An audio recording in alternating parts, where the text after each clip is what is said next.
Bu biznesin gözəl fürsətləri var. İnsanlar buna barmaq arası baxa bilərlər. Çünki gördükləri ancaq satanlardır.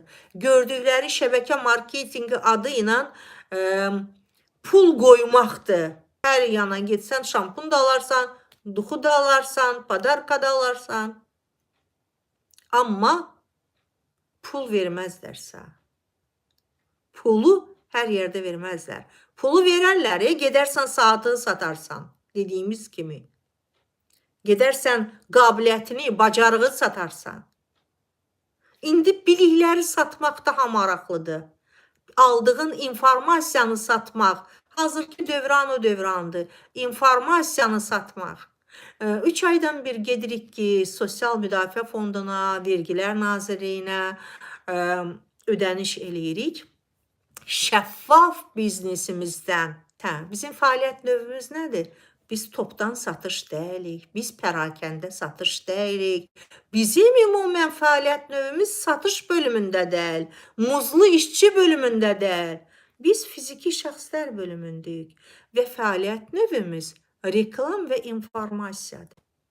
Yəni ona görə bax bu satmaq bölümü ki var, deyirəm bu satmaq bölümü sizi bizi geri aparır.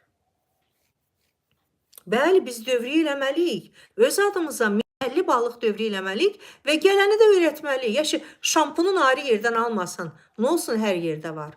Özümüzdən alsın. Yerdən ucuz alacaq axı. Və insanı yadda saxlayın. Dəvət eləyəndə biznesə çağırın.